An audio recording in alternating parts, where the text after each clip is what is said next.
Pourquoi une nouvelle manifestation dans l'éducation nationale? Pour dire, eh bien, l'éducation nationale est en péril et le gouvernement doit l'entendre, les candidats qui vont se présenter au suffrage doivent l'entendre et l'opinion le sait d'ailleurs puisqu'elle soutient largement en général les mouvements des enseignants. Les enseignants sont dans la rue aujourd'hui pour porter haut et fort les couleurs d'une école qui aide les élèves à réussir et a priori aujourd'hui les conditions ne sont pas réunies. D'une part, la purge budgétaire est en train d'asphyxier l'école, les effectifs de classe vont augmenter à la rentrée prochaine, la scolarisation des enfants de moins de 3 ans sera de moins en moins possible et les enseignants RASED, ceux qui viennent les élèves en difficulté, vont manquer à l'appel.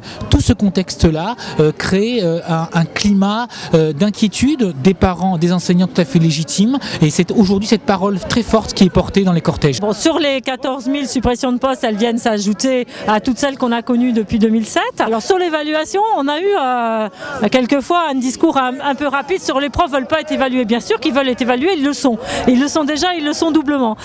Simplement, ils souhaitent faire évoluer leur évaluation pour avoir une pratique professionnelle qui soit meilleure parce que effectivement, on a des conseils à recevoir en termes de formation, en termes de pratique pour qu'on travaille mieux avec les élèves. Là, c'est pas du tout le but de la réforme. Le but de la réforme, c'est de faire du chef d'établissement un petit chef qui va pouvoir contrôler tous ses personnels, distribuer les bons ou les mauvais points en accélérant les carrières et donc du coup les salaires ou non et en évaluant des choses qui sont périphériques, qui sont annexes à l'acte d'enseignement.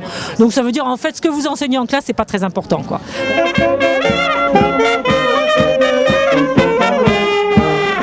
Pour que ça aille mieux dans l'éducation nationale, quelle serait la solution?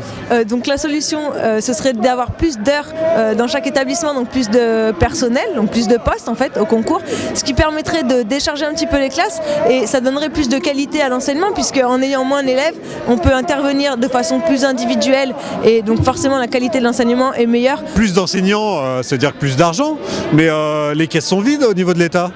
Ça justement, c'est la question à laquelle vont devoir répondre les candidats qui arrivent. Et justement, l'éducation, est-ce que c'est une priorité ou pas pour le gouvernement? Actuellement, il est en train de prouver que non. Donc on va voir ce qui va se passer bientôt au mois de mai. Voilà.